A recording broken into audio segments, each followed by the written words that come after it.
What do you do to support that homeschool connection? How do you help bridge what's happening in school be supported at home? Because we know how important families are to children. Yes. First and foremost, I make sure that I have a great relationship with the parents. That's key.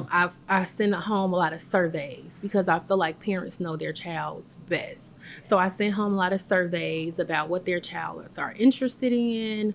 I send home a lot of surveys about what hopes do they have for their child, and I kind of build upon that. I have different volunteering events where I actually invite parents into the classrooms, whether it's reading stories to students or coming on field trips or even coming in to support the classroom in the days. And parents actually do come in. So I kind of, that partnership and that support is pretty strong. I think the biggest thing is letting parents know that I actually care.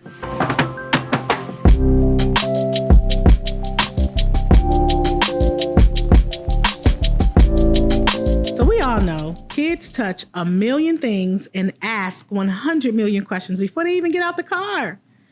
But that is a curiosity that breeds STEM learning. And we're going to talk today about that mindset. What needs to happen and shift in young children in order for them to build that curiosity? And today, I'm so glad to have teacher extraordinaire Tatiana Cook, who is a pre-K teacher here within Chicago Public Schools. She's going to help us unpack that and give us some strategies and some tips about what do we need to do and how that is birthed inside of a classroom. So welcome, Tatiana, and tell us all about you and your work. Thank you again for inviting me here, Leslie. You're welcome. I really appreciate it. My name is Tatiana Cook. I've been working in education for 9 years. I started my educational journey when I was 14 years old. During the time period, I was working for a company that's called Project SOAR. Mm-hmm. Project SOAR was kind of established by First Lady Michelle Obama. Wow. She saw the really high obesity rate increase for children. So it was helping children in the community get jobs, and also teach young children about how to be healthy, how to drink water, how to exercise, and things of that sort. So that's kind of where the journey began. But then as time continued, I went to high school. I was in high school, and then from high school, I ended up getting a scholarship. Okay. And when I had this scholarship, I'm like, okay, I guess I'll go to college. I had a couple different career paths. I wanted to do cosmetology.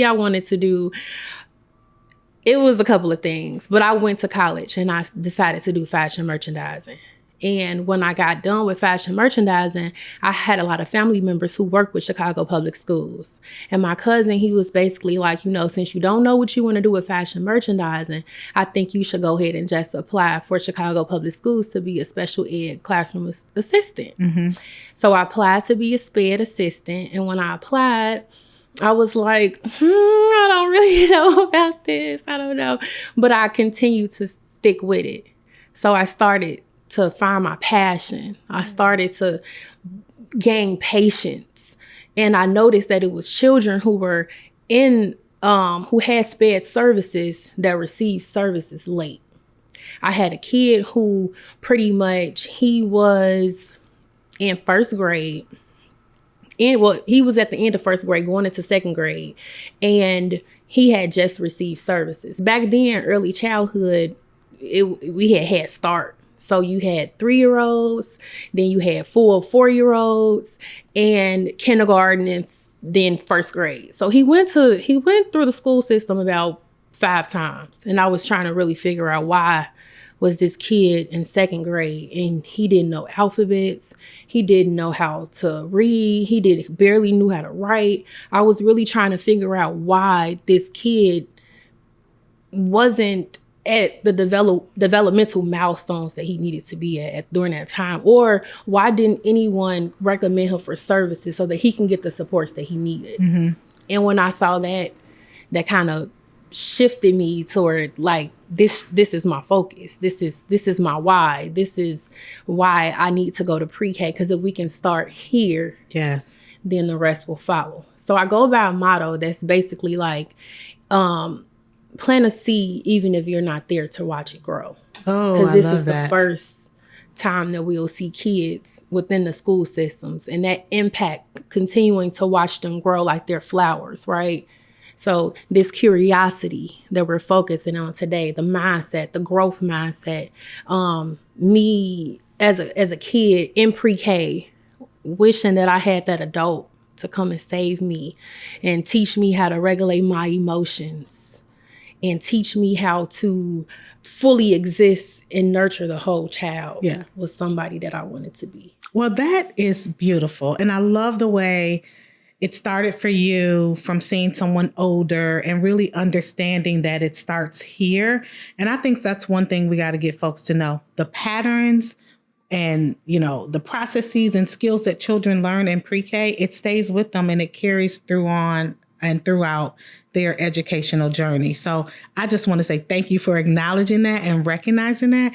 And today I'm so excited to hear about how are you, since you know what happens in pre-K and how important it is, how are we cultivating that STEM mindset in pre-K in your classroom? So what are your children getting that others may not receive at this time, so we can help our other teacher friends out there?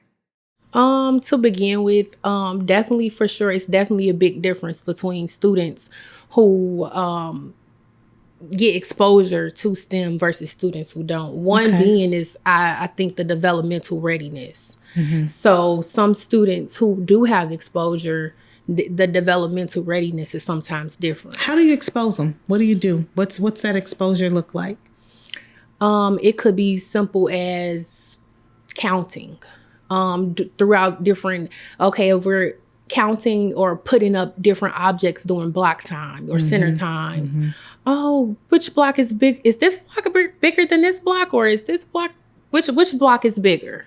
Mm-hmm. What would happen if?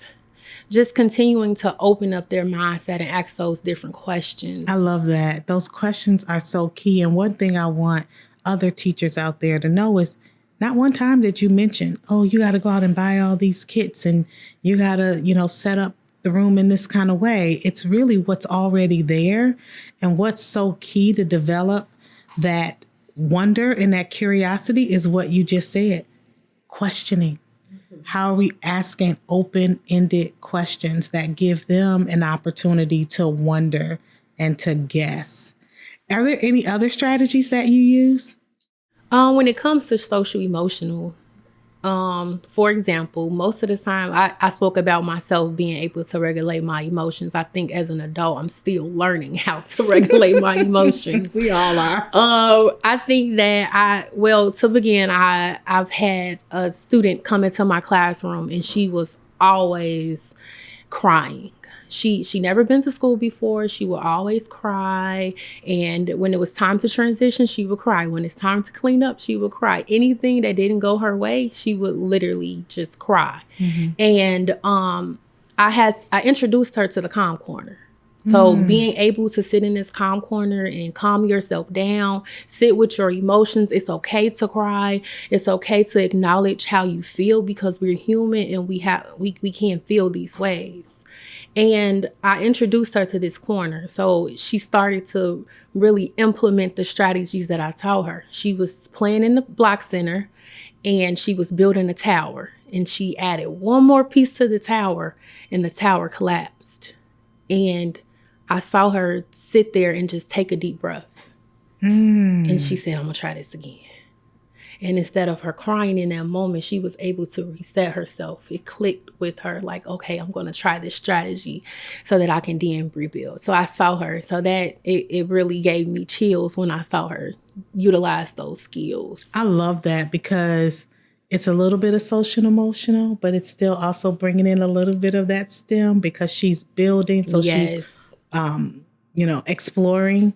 But then instead of getting frustrated, she took a step back and she said, let me try it again. And even in STEM, we're like, well, if it doesn't work, what happens, right? So it's not about getting frustrated and crying and all that because it doesn't work, or you may not have figured it out, but you're teaching her and have taught her through that strategy to just regroup, refocus, and try again. And that's what STEM's all about, right? It's about figuring it out. It's about wondering what if. It's about asking the right questions. And really, there's no right or wrong questions, but just asking questions that will continue to develop that mindset of exploration and curiosity.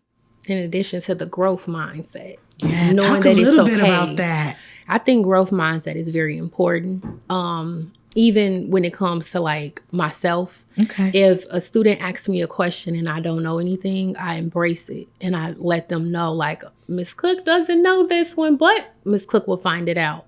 And it show them that so that they can eventually take that on to continue to know like, okay, we don't have to give up. We don't have to keep trying. And I honestly think a growth mindset is literally within everything that we do. When students are first coming into the classroom and they're trying to open up their milks, they're trying to open up containers or anything like that. It's all about the mindset. They think that they cannot do something until you constantly encourage them to keep trying and keep going again and again.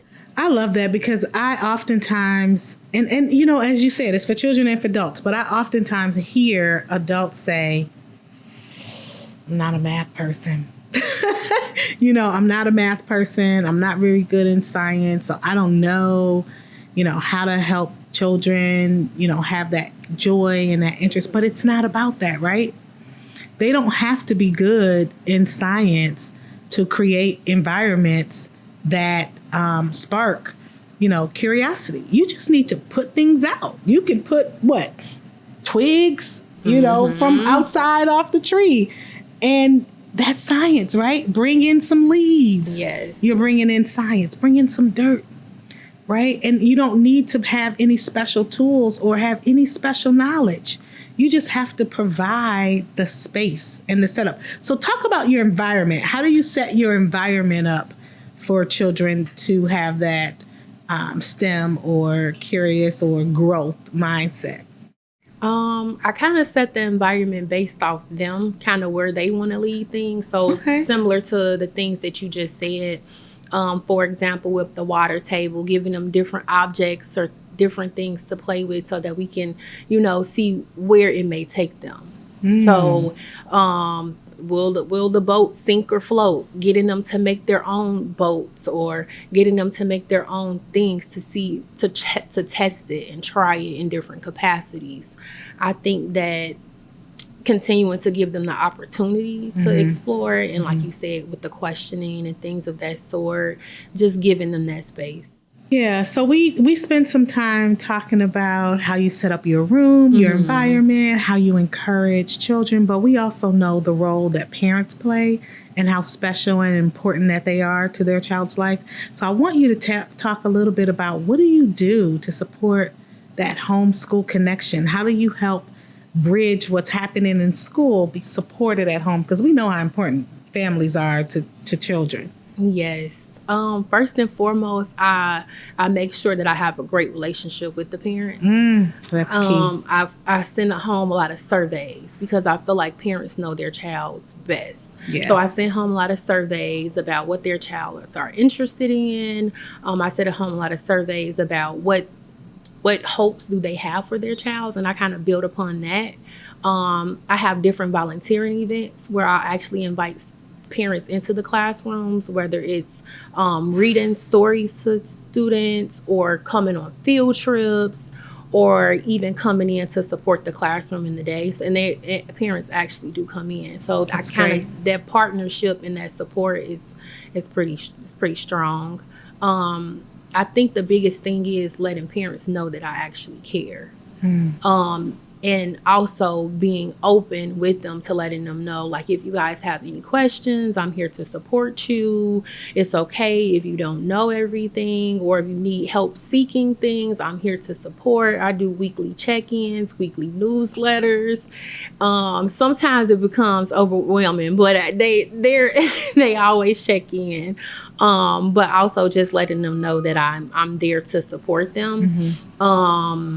Do you have a good story or a memory of something that happened that was like, wow, this was a spark from a parent seeking out that now was able to support, and then they did XYZ, and now their child is like really thriving because of it? I actually have a couple stories. So the biggest thing that I've been pushing forward with, like in my school and my community, is to get African American kids tested into gifted programming. So at my school, we actually have a gifted program. I'm always connecting with parents. There are many parents that don't know about the program. So getting them on board to like apply. And again, it goes back to that curiosity and figuring out what their child is actually interested in and allowing them to have that growth mindset, because typically a lot of kids that come into the school or come into the programs, they're not motivated. They don't have that they have it, but it's like they don't know they have it. Yeah. It's like unknown to them. So connecting with parents and getting them on board to even test their kids into the gifted program, it has been something phenomenal that I've been able to do. And even parents that come to me and they're thinking like, oh, I don't know if my child can do this. So getting them on board, taking them through the process, working with them outside of, school, giving them supports and resources, and they're able to test into these programs. So a little birdie told me that you are on TikTok. And so I want you to talk a little bit about what you're sharing with families and what other teachers can also look to your page and get inspiration around, and talk about your page itself. We want to learn from you. Yes, I do have a TikTok, Miss Cook Teach. And pretty much my TikTok is basically, I kind of went with the little slogan, Miss Cook is cooking. Miss Cook is cooking. So pretty much I do have a lot of different activities that I have on there. So playing games with Jenga. Pretty much with Jenga, the Jenga that I had on the page, it was pretty much different colors. It was like a different color Jenga. So we would build the Jenga, and students would have to think critically to figure out which piece can I pull in order to keep this tall building up, right? Mm-hmm. So I do have different things with Jenga, but also I kind of touch on my English language learners. Ooh, talk about that. So with English language learners, I think this has been one of my biggest success. I received a lot of English language learners, and they'll come into my classroom and they pretty much know no English at all, and I'm able to communicate with them through various modes and modalities and teach them through different learning styles. With them, I'll pretty much play a game, and I'll pretty much have a whiteboard on the table, and I'll also have some dice or different manipulatives, and I will kind of go over numbers. They'll learn numbers. They'll do a number line. They'll have dice. They'll have dominoes, and they'll pretty much play that way. I also created games. What inspired me to start this channel is to pretty much give everyone who, teachers especially, who's looking for different like math techniques or reading techniques or anything like that when it comes to phonemic awareness, to have a guide to kind of look at. That's great. And when you started touching on the math and the Jenga and the math games, it took me back to my daughter. Like when she was like 3, 4, she loved like math games. And she is now so interested in STEM. So I think for families, who want to cultivate, like we've talking about, that STEM mindset, like, and Christmas is coming up, those are some of the games that you can, get to kind of spark that if you're looking for gift ideas. But again, like we said, you don't have to purchase anything to cultivate that mindset in young children. It's all about the curiosity. But you said something when you were talking earlier about English learners and, having a lot of them in your classroom. And, I know there's some folks probably wondering, is it difficult or more difficult for English language learners to develop curiosity and interest in STEM, given the language barrier? I honestly don't think it's more difficult. To me, English language learners, they're very smart.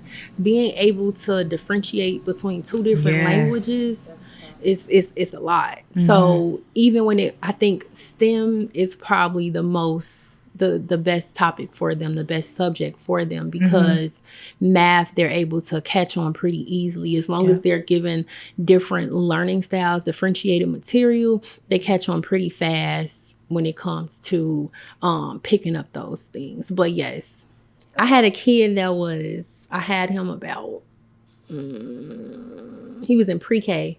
And I had him about, I want to say 3 years ago. And he was an English language learner. He didn't know any English. And still to this day, he comes back to visit me. And when he talks to me, he doesn't want to talk in Spanish, because I'll say some words in Spanish, but he wants to talk in English. And his score for like his English language proficiency now he's at the highest 6. Wow. So they learn pretty fast, especially when you make it fun. And it's not like you're like that hardcore instruction where you're sitting there and you're just like, okay, we're about to do math, we're about to do literacy. That's the thing within like early childhood. Everything we do, it's a teaching moment. That creating that growth mindset, that curiosity for them, giving them every chance, every minute of the day to learn something new. And I think, what we're seeing now is that, the foundation and the activities and the things that we set up in pre-K is kind of what is being modeled in upper grades. Like they're now doing a lot of group work. Yes. They're now doing a lot of activities where they have to collaborate, where they have to figure out. It's not a lot of worksheets and things of that nature anymore. I think, the world of education is kind of shifting to where there's this cooperative learning, there's this opportunity to have this right productive struggle a bit and try to figure things out. So when I see that, I always think about, that's what we do in pre-K. Yes. We set the stage, we set the environment. The teacher is facilitating the learning by how the environment is set up and what materials they're using. But it's really the kids that are really driving the instruction and really driving the direction of their learning, which is awesome to see in young grades as well as older. I agree. You're definitely right. It reminds me exactly of the project-based approach.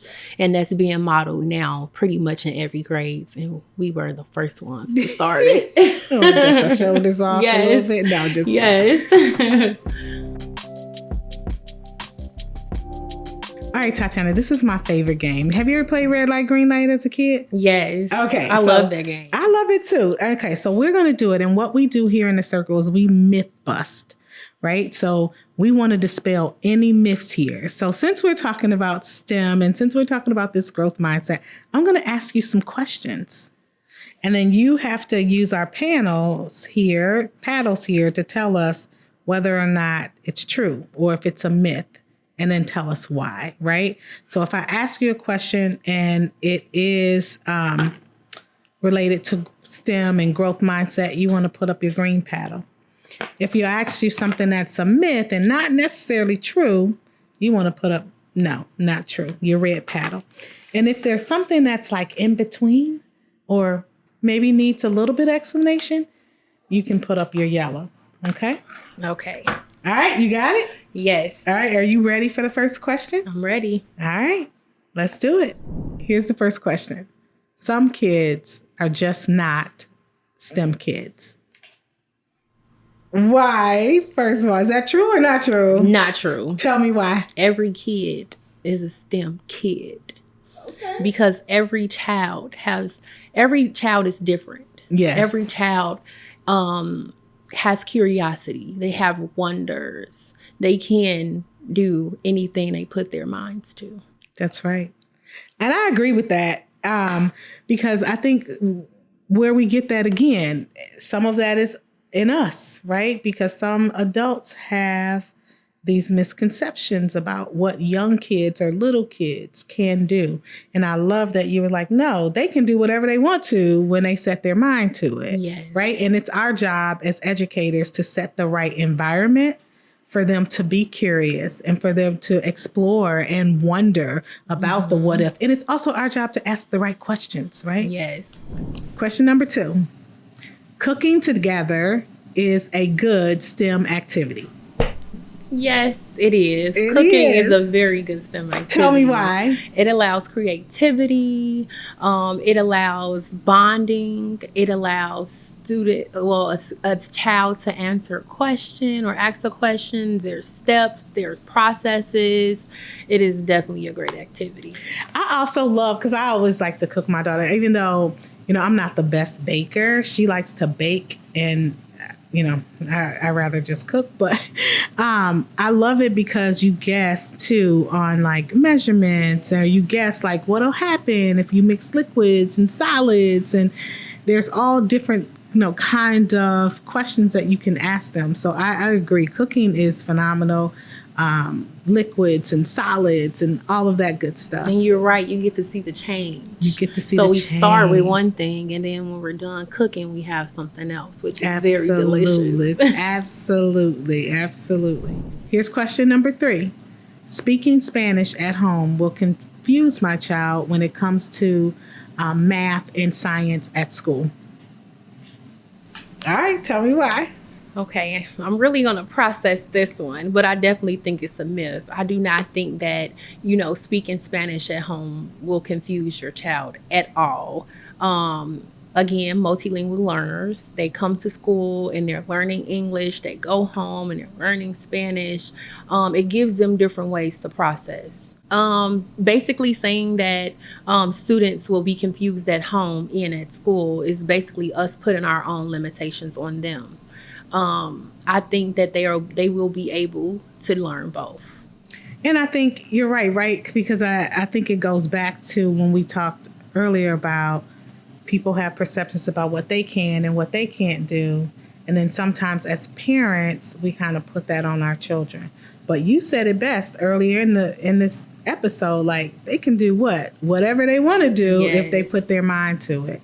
And I think as educators, as parents, we just have to remember that, especially when it comes to math and science, because everybody has different feelings about that. They feel like they're good, bad, or great, but it's not about you. It's about the child, and really it's about exposure, and it's about creating opportunities for them to wonder and ask questions and explore.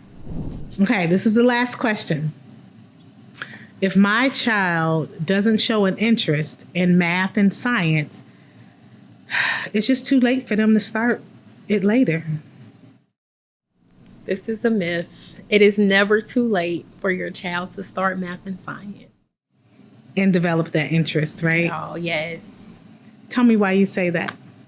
I don't think it's ever too late for a kid to start math or science, because students are forever learners. It doesn't matter, even for us, students started, we really want students to start at preschool because it gives them the best advantage to continue. However, that's not a limitation to what they can continue to learn. Some students start school at different ages. That interest can insert into different age groups. Yeah, I mean, right? Preschool is not mandatory in the state of Illinois. Actually, kindergarten either, right? Kids aren't required to really legally go to school until first grade. But does that say when they enter first grade, you still can't spark that curiosity and that wonder? I think, it goes back to the environment. And we talked a little bit about how do you set up that environment. Mm-hmm. It's the same thing at home. So no, age doesn't matter. What matters is what we expose them to and what they have access to, right?